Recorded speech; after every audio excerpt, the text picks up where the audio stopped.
हरि ओम बेटा। देखिए, आपने पूछा है कि दीदी जी हम अपने माता पिता का नाम रोशन करना चाहते हैं, लेकिन हमें उसके लिए क्या करना चाहिए। आप अपने माता पिता का नाम रोशन करना चाहते हो तो जो है बहुत अच्छा है, तुम्हारे विचार भी बहुत अच्छे हैं बेटा। लेकिन माता पिता के विचार जो है सबसे बड़ा दुनिया में माता पिता से बढ़कर के कोई भगवान नहीं है। अगर माता पिता की सेवा करो, उसकी आज्ञा में रहो, सबसे बड़ा काम है। उसके लिए पूछना नहीं पड़ेगा। हनुमान जी जैसे थे, उनकी सेवा सब ले ली गई, लेकिन उनको सेवा का भाव था तो उनको सेवा मिल गई। ये सोच लेना। अपनी सेवा निकाल लिया सीता ने और राम ने, लक्ष्मण ने, भरत शत्रुघ्न ने, सब लोग सेवा ले ली अपनी अपनी, लेकिन उन्होंने सेवा अपनी मन से सेवा ढूंढ ली तो जो है भगवान ने उनकी सेवा भी स्वीकार कर लिया। ऐसी बात नहीं कि सेवा न उनको मिली हो। हैं वो पेड़ पर बैठ के चुटकी बजाने लगे, कहा भगवान को मेरे पता नहीं कब जब मुहैया जाए। सेवा का भाव है तो भगवान मुँह खोले ही रह गए। सेवा करने वाला जो होता है उसको अगर खुश रहना चाहते हो तो अपने माता पिता को भगवान समझ करके उसकी सेवा करना, उनकी आज्ञा में रहना, यही रोशन है। और अगर तुम माता पिता की आज्ञा नहीं मानते हो, बहुत लोग देखो माता दुर्गा का नौ व्रत करेंगे, लेकिन अपनी माता को क्या, अपनी माता के लिए जो है वो जो है उतना भाव रखते हैं। अपनी माता को क्या दुर्गा मानते हैं, अपनी माता को क्या मुंह में हलवा खिलाते हैं, अपनी माता को चूनर पहनाते हैं।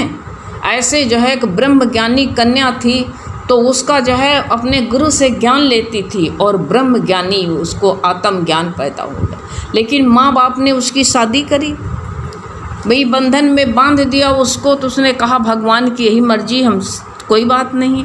तो उसकी जब शादी करी तो उसको जो है उसकी ससुराल गई बेटी, अपने ससुराल जाती है तो उसने जो है अपने उसकी सास ने मान रखा था कि मेरे सास के कोई था नहीं, बेटी संतान थी, विडो थी वो। तो ने कहा मेरे बेटे की शादी होएगी तो हम वैष्णो जी ले जाएंगे उसका, माता के वहाँ दर्शन करवाएंगे। तो उसने कहा बहू से कि बहू बेटा मैंने मानता मान रखी है और जो है तुम्हें वहाँ चलना है वैष्णो देवी। कहा माँ वहाँ क्या, वैष्णो देवी वहीं नहीं है, यहाँ भी तो है। आप ही के रूप में मेरी माँ है, हम आप ही के चरण सेवा करेंगे। कहा नहीं नहीं, मानता मान रखेंगे, माँ वहीं है, यहाँ माँ कहाँ है। उसने कहा इनको हम किस तरह से, ये जो है जड़ बुद्धि हैं, इनको ज्ञान किस तरह से प्रैक्टिकली ज्ञान देना पड़ेगा। वो जाती है और जा करके कहा चलिए माँ, जा करके कटरे, जहाँ कटरा में प्रसाद लिया जाता है, प्रसाद लिया, चूना लिया, नारियल लिया, चढ़ करके ऊपर जहाँ प्रसाद दिया जाता है ले लिया। और ले करके भाई दोनों कहा गठबंधन करके चलो।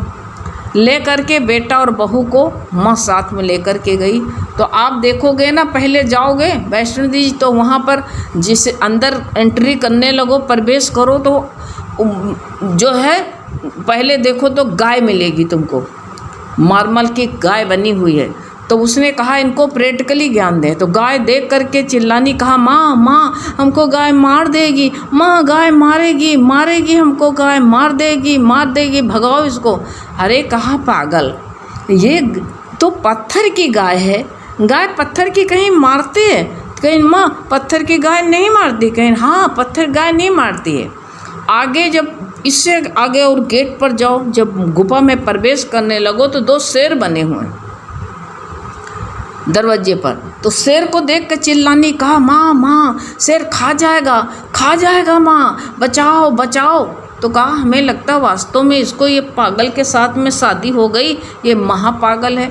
अज्ञानी तो ऐसे पागल बन के रहता है, उसकी हरकतें पागल जैसी रहती ही हैं।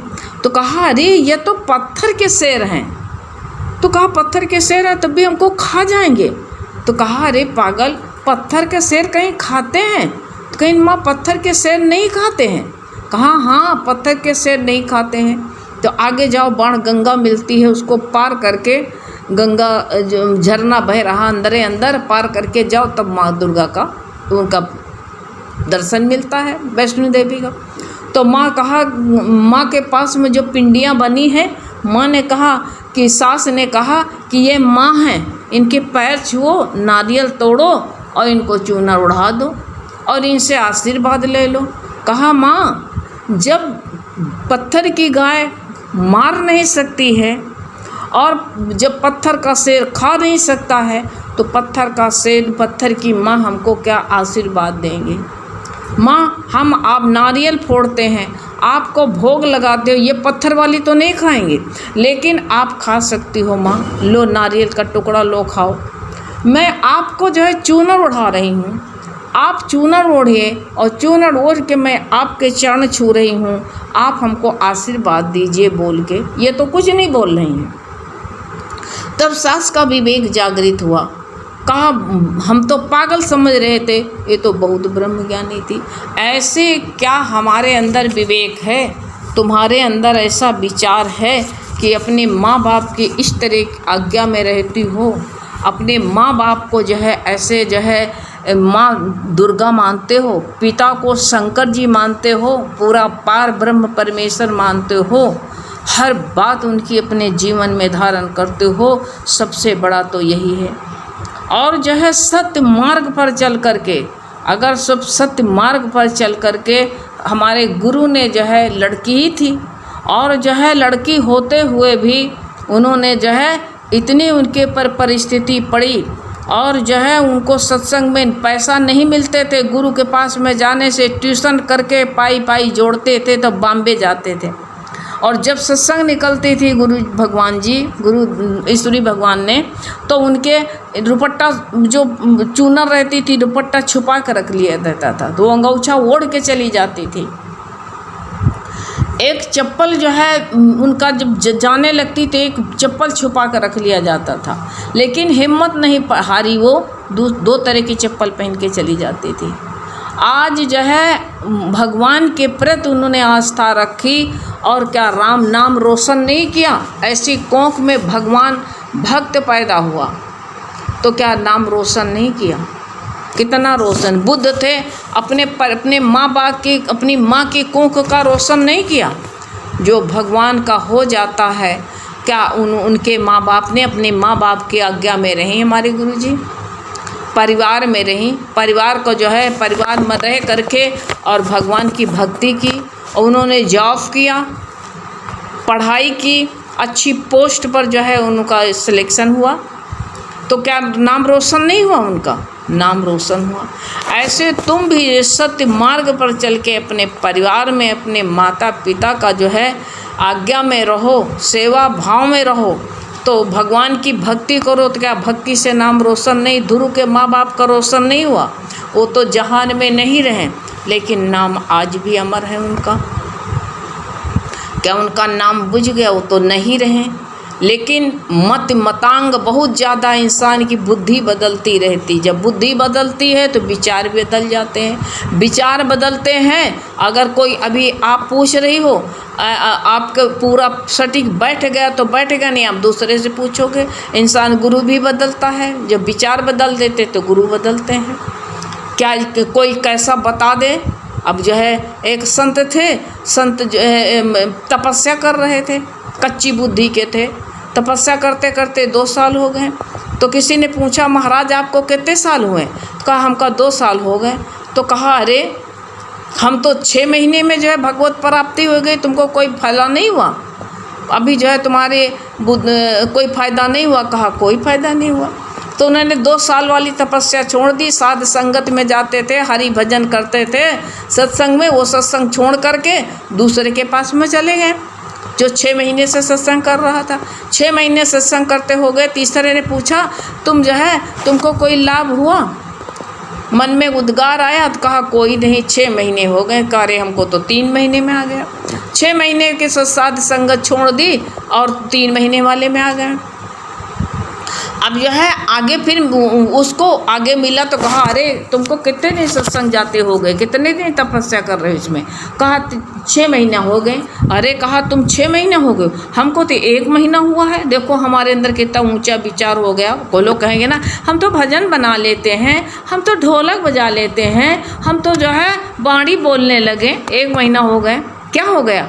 अंदर जो है तुम्हारे तपस्या नहीं है, अंदर के विचार शुद्ध नहीं है, तो क्या हो गया?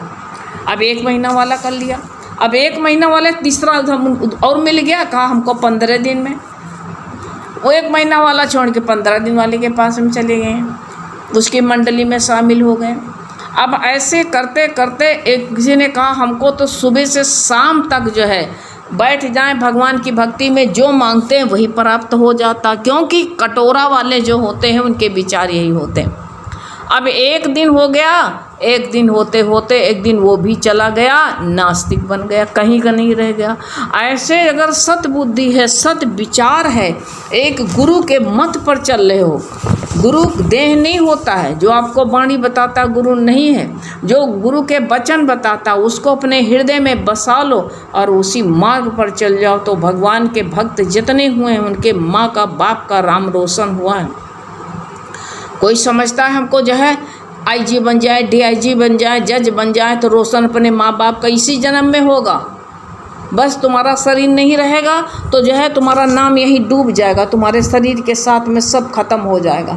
लेकिन अगर भगवान की भक्ति में रोशन दादा भगवान हमारे नहीं रहे हैं तो क्या जहान को रोशन कर दिया? गीता भगवान जहान को रोशन कर दिया, क्या नहीं उनको जो है रोशन किया? कैसे माँ बाप के कोख में पैदा होकर के रोशन। तो ऐसे भगवान के नाम में इतना रच पच जाओ कि संसार में तुम्हारा नाम चले। और जो माँ बाप की सेवा है, माँ बाप की आज्ञा है, प्रेम से उनको ज्ञान से समझाओ हैं। अगर जो तुम्हारे अंदर है, रोशन करना चाहते हो तो रोशन करो, नौकरी करो, सर्विस करो, उसमें भी चाव रखो, लेकिन भगवान को छोड़ करके नहीं। तुमको आपने कहा हमको क्या करना चाहिए, यही करना चाहिए। सबसे बड़ा काम यही है कि माँ बाप का जो है नाम रोशन करना है। कोई कच्चा पैर इधर उधर नहीं रखना, कोई जो है तुम्हारा मन इधर उधर न डगमगाने पाए, तो और जो है अपने सत्य की मार्ग पर तुम चलते जाओ तो रोशन कर दोगे तुम। अगर सत्य के मार्ग को तुमने छोड़ करके असत्य को अपनाया कि पैसा कमा के माँ बाप का नाम रोशन करेंगे, तो तुम कुछ नहीं कर सकते हो। ये पति माया ही ऐसे है, इंसान को डिगा देती है। माया ही ऐसे है कि इंसान को जो है इधर उधर भटका देती है। इसलिए तुम रोशन करना चाहते हो एक परमात्मा के मार्ग पर पगडंडी पकड़ के। इस मार्ग पर कठिनाई तो बहुत होती है, इस मार्ग में आलोचनाएं बहुत मिलेंगी, इस मार्ग में रोचकता नहीं रहेगी, इस मार्ग पे कठिनाई ज़रूर मिलेंगी। लेकिन जो है इस मार्ग पे चलते जाओगे तो तुम एक माँ बाप, इस संसार में जितने माँ बाप हैं यही तुम्हारे माता पिता हैं। जितने संसार में पुरुष हैं वो तुम्हारे पिता हैं, भाई हैं, बहन हैं। जितनी माताओं को तुम अपने अंदर ज्ञान भक्ति भरोगे और अगर अपने ज्ञान का जो है प्रसाद दोगे तो सब माताओं की सेवा जो है उजागर कर दोगे। एक में ही नहीं, एक में भगवान देखने वाला ये जो होता है सात्विक बुद्धि, राजसी बुद्धि वाला होता है। लेकिन सर्वत्र परमात्मा में देखने, सब जगह भगवान को देखने वाला जो होता है वो जो है सात्विक बुद्धि वाला।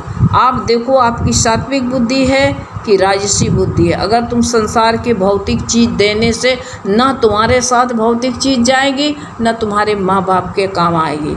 संसार में बहुत धन धान्य भरा होता है लेकिन शाश्वत शांति नहीं। अगर शाश्वत सच्ची सेवा नहीं होती है, शाश्वत शांति देना चाहते हो तो तुम खुद माता पिता को जो है भक्ति भाव में, अपने भक्ति भाव में लगो और उनके अंदर खुद भक्ति भाव आ जाएगा। तो इस तरह अब आप जो है अपने माता पिता का नाम रोशन कर सकते हो। पढ़ाई में भी अगर जो ढार लेता है इंसान, अगर तुम पढ़ाई लिखाई में रोशन करना चाहती हो तो भगवान की सहारा ले करके आगे बढ़ो, एक एक पग आगे रखो। परमात्मा तुम्हारा जो है पग पग पर सहारा देगा। हैं, पढ़ाई लिखाई पैसा ही से नहीं कि पैसे से सब कुछ होता हो। यानी एक जो है नाव चलाने वाले की लड़की जो है PCS बनी, IAS बन गई, ये बताओ तो क्या उसके पास में कितना पैसा था? रात में नाव अपने पिता के साथ में मदद करती थी, घर का सारा कार्य करती थी। बहुत से लड़कियां जो है चिराग में पढ़ पढ़ के इंसान ठान ले तो रोशन पढ़ाई लिखाई में भी कर सकती। किस तरह से तुम कौन से स्तर से माँ बाप का नाम रोशन करना चाहती हो? अगर तुम ढाल लो कर सकती हो, लेकिन भक्ति भाव में अगर नहीं हो तो ये रोशनी थोड़ी दिन के बाद में बुझ जाएगी। अगर परमात्मा के नाम का चिराग जला के चलोगे तो ये रोशनी जलती रहेगी, हमेशा जगमगाती रहेगी। भगवान का उंगली नहीं छोड़ना और जिस मार्ग पर चलना चाहते हो प्रकृति तुम्हारी मदद करेगी, पग पग पर तुम्हारी मदद करेगी। तुम्हारे जो है प्रकृति तुमको छोड़ेगी नहीं। इसलिए तुम जो है किस स्तर से तुम कैसे राम रोशन करना चाहते हो? तुम जानते हो संसार की भौतिक चीज़ बटोर लेंगे, सब जो है गाड़ी मोटर खरीद लेंगे, तब जो है नाम रोशन होगा। ये तो सबके पास हो जाता है। नौकरी सर्विस तो सब लोग आज के समय में कर रहे हैं, लेकिन परमात्मा प्राप्ति बहुत कम लोग संसार में करते हैं। वो तुम अगर ये मार्ग पर चलो तब तुम जो है संसार में चांद की तरह, सूरज की तरह तुम रोशनी फैला सकते हो। और ऐसे अगर एक माता पिता की पूंछ पकड़े रहोगे कि इनको धन कमा के दे दें तो फिर थोड़े दिन के बाद में कहते नहीं है, फिर अमावस का चांद हो जाएगा। एक दिन घटते घटते पूर्ण हो करके एक दिन घटते घटते वो अमावस आ जाती है। और अगर जो है तुम्हारी कलाएं बढ़ती होना चाहिए तो भगवत भाव का सहारा लेकर के चलना। हरि